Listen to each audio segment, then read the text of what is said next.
Worldwide Developers Conference 2005. Today's an important day. We've got some great stuff for you. I'd like to give you a quick update on retail next. Apple Retail, we've got 109 stores now around the world. We are seeing over 1 million visitors per week. 1 million visitors per week. And over the last 12 months, the retail stores and the online store have sold over $500 million worth of your products. So they're doing really well for us. That's a little update on Apple Retail. We think it's the best buying experience in the world for personal computers. Now I'd like to give you an update on the iPod and our music efforts. The iPod is really entered popular culture in America. You know that when you're lucky enough to get on the cover of the New Yorker. And that's reflected in iPod sales. This is the cumulative iPod sold, and at the end of last quarter, at the end of March, we sold about 16 million iPods. And that's also reflected in the iPod's market share. Of all types of MP3 players, including flash and hard drive, everything, 76% market share. iTunes market share, our market share has gone up. It's now 82% in the month of May. Something new for iTunes and iPod, and it's called podcasting. As you know, the podcasting phenomenon is exploding right now. And podcasting, of course, is a concatenation of iPod and broadcast. And so what we're doing is we're going to make this even easier. And we're going to build it right in to iTunes and iPod. So you can subscribe to any podcast, and we're going to make it really easy. And so right into iTunes, very simple. But one of the most important things is how do you find these podcasts? You want people typing URLs into iTunes? Well, they can do that. But we're also going to build right into the iTunes Music Store an iPod or a podcast directory, so that we're going to list thousands of podcasts, and you'll be able to click on them, download them for free, and subscribe to them right in iTunes. So OS X Tiger. Now, what percent does this represent of all Mac OS users?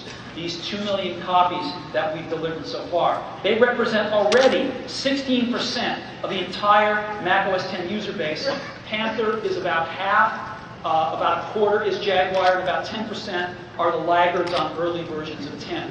Now, where do we expect to be when we meet again here next year? This time next year, we expect that Tiger is going to be half of the OS X user base.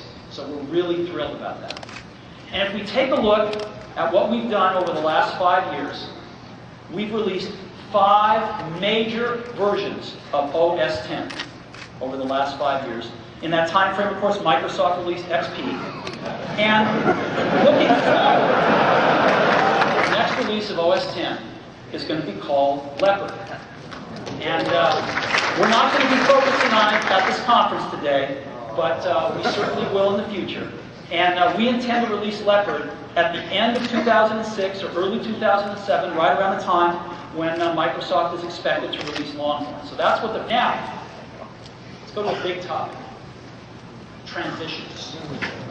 Let's talk about transitions.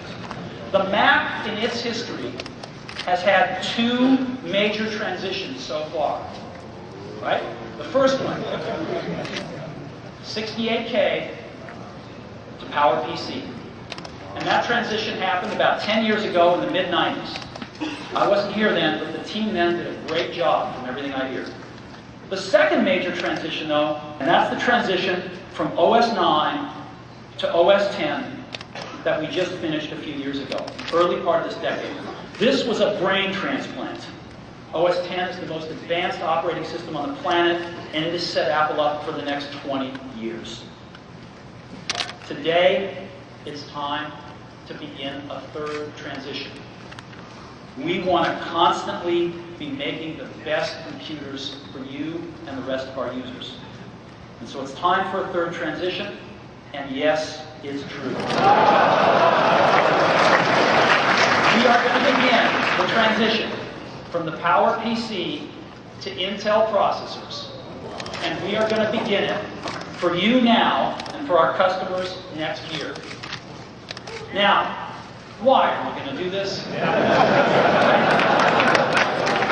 Didn't we just get through going from OS 9 to OS 10? Isn't the business great right now? Why do we want another transition? Because we want to be making the best computers for our customer looking forward. Now, I stood up here 2 years ago in front of you, and I promised you this. And we haven't been able to deliver that to you yet. I think a lot of you would like a G5 in your PowerBook, but we haven't been able to deliver that to you yet. But these aren't even the most important reasons. The most important reasons are that as we look ahead, though we have great products right now, and we've got some great PowerPC products still yet to come, as we look ahead, we can envision some amazing products we want to build for you. And we don't know how to build them with the future PowerPC roadmap. And the way we look at it is performance per watt. For 1 watt of power, how much performance do you get? And when we look at the future roadmaps projected out mid-2006 and beyond, what we see is the PowerPC gives us sort of 15 units of performance per watt. But the Intel roadmap in the future gives us 70. Our plan is to be shipping Macs with Intel processors by then. And when we meet here again 2 years from now, our plan is that the transition will be mostly complete. And we think it will be complete by the end of 2007. So this is a 2-year transition. There are 2 major challenges in this transition. The first one is making Mac OS X sing on Intel processors. I have something to tell you. Mac OS X has been leading a secret through the just-in-case scenario. And our rules have been that our designs for OS X must be processor independent, and that every project must be built for both the PowerPC and Intel processors. That every release of Mac OS X has been compiled for both PowerPC and Intel. This has been going on for the last 5 years.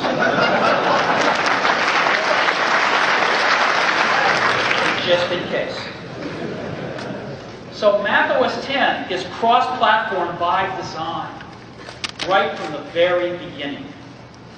So, Mac OS X is singing on Intel processors, and I'd just like to show you right now. As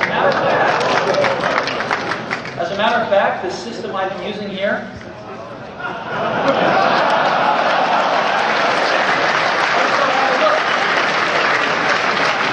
let's go have a look here.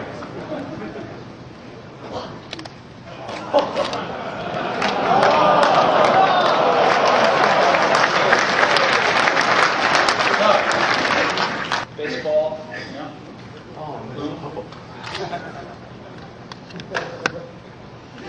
All the normal stuff just works. Let's go back to these dashboard widgets that we just brought out. There they are. Here's the new widget stuff. Way to find some widgets. Boom. On Apple.com. Let me show you iPhoto.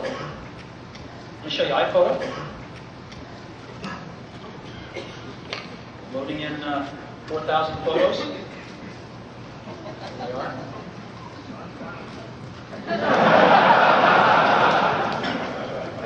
And let me go ahead and play a movie. Here's, let me get rid of this. Here's a movie trailer here. From Doug London, director of The Bourne Identity, Brad Pitt. Come on, sweetheart. Come to Daddy. Angelina Jolie. Who's your daddy now? All right, enough of that. So, this is Mac OS X running on Intel processors.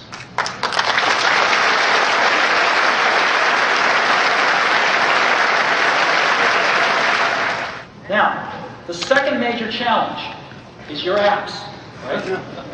So let's take a look at how you're going to make Intel versions of your apps. Widget scripts in Java, they just work, right? They just run. Nothing to do. Cocoa apps. A few minor tweaks and a recompile, and they just work. Carbon with Xcode. More tweaks. And in MetroWorks, the first thing you have to do is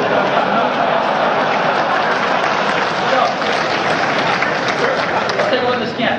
Widget scripts in Java just work. Cocoa apps, literally a few days, and your Cocoa app's going to be running with an Intel version. Carbon apps, going to be a few weeks, a few more tweaks, although there are exceptions to that. We may be overstating it here, which we'll see in a minute. And in MetroWorks, again, we don't know. You've got to get to Xcode. So the key here is getting to Xcode. Top 100 developers, over half are using Xcode today. Over half of our top 100 developers, and another 25% of them are in the process of switching to Xcode. So over 80% of our top 100 developers are using or in the process of using Xcode, and less than 20% haven't got on board yet. Now's a good time to get on board. So Xcode is the key, and we've got a new Xcode today to give you Xcode 2.1. But the most important new feature, the giant new feature, is when you go to build your app, you get this little sheet that pops down. I'll blow it up for you here. What do you want to build for? PowerPC and Intel, and you check this box, okay, and you're going to build what's called a universal binary. That's a binary that's going to contain all the bits that run on both architectures. And you can ship one CD that supports both processors. And again, not every application is going to be universal on day one. So what are we going to do? We've got an awesome technology called Rosetta. We're going to be shipping with these new machines. And Rosetta allows us to translate PowerPC to Intel. It lets us run existing PowerPC binaries on Intel. So existing apps run. It is a dynamic binary translator. It runs existing PowerPC apps. It is transparent to users. It's nothing like classic where you're loading a whole operating system. This is totally transparent. You just click on a PowerPC binary, it starts translating. And that's it. Users don't even know. It's lightweight, no big memory footprint, and it's pretty fast. So I'd like to just show this to you right now if I could. So I'm just going to open a Word document. And this is a Word document right here. And I'll go up. It just thinks it's running on PowerPC. Google, whatever it's doing. Let me open another one here. Whoop. Very simple. Let me open an Excel spreadsheet.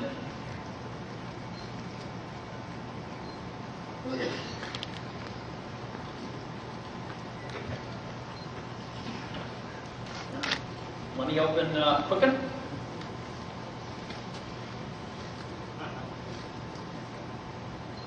Boom. Let me open Photoshop. Now you'll notice when Photoshop's opening, it's also loading in all the plugins. All the plugins, again, are translated. So they all work fine.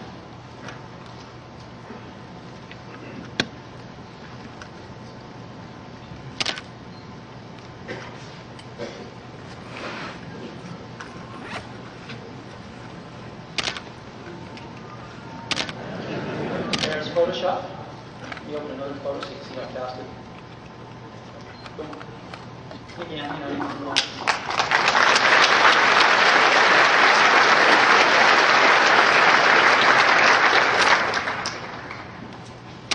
through stuff and do whatever you want to do.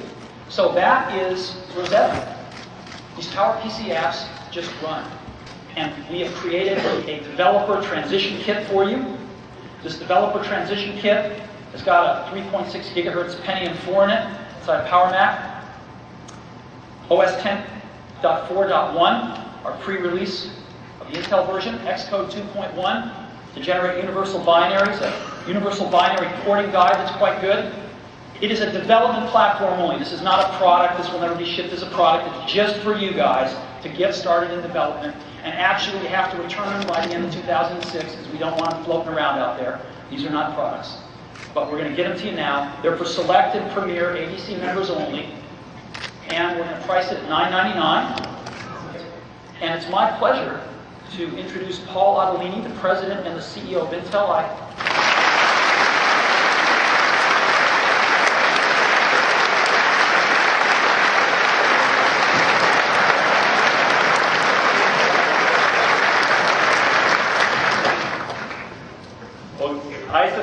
whole bunch of you that never thought you'd see that logo on this stage.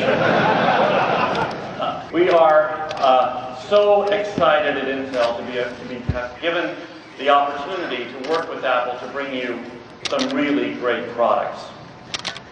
And the story is really about Apple and Intel, and I call it a Silicon Valley story.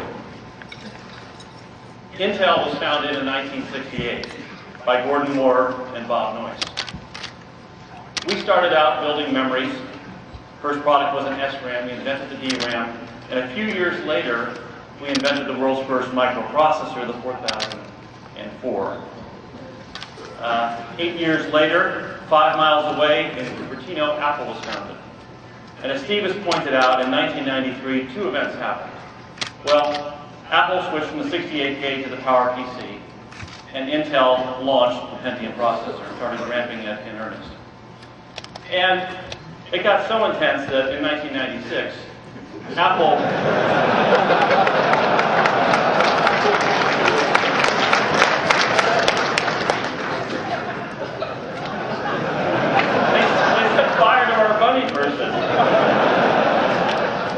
And I know some of you may not be as old as this commercial, but I thought I'd let it run for you anyway.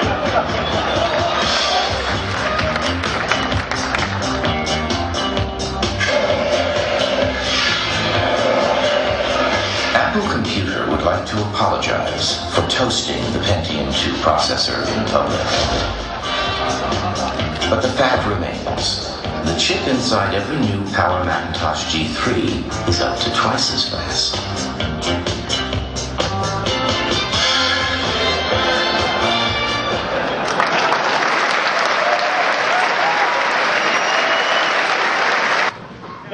Now, we didn't have a grudge about that. We just thought it was a not so subtle message that Apple thought our processors were too hot and they wanted us to run a lot cooler. Well, by the time we got to 2005, and we are so happy that the world's most innovative computer company and the world's most innovative chip company have finally teamed up.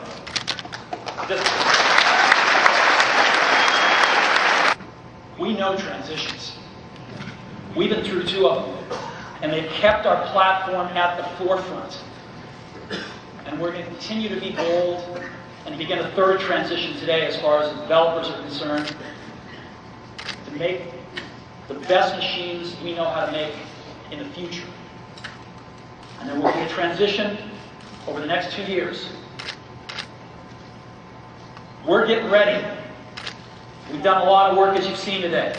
OS X is running fantastic on Intel processors. Xcode 2.1 in your hands today. Rosetta for our customers, for those apps that are not universal on day one.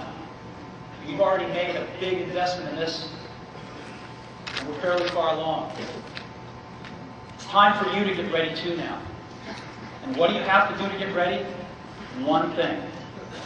Create universal binaries of your apps. And when we meet again here next year, we will have Macs with Intel processors entering the market. I suspect a lot of you will be shipping universal binaries.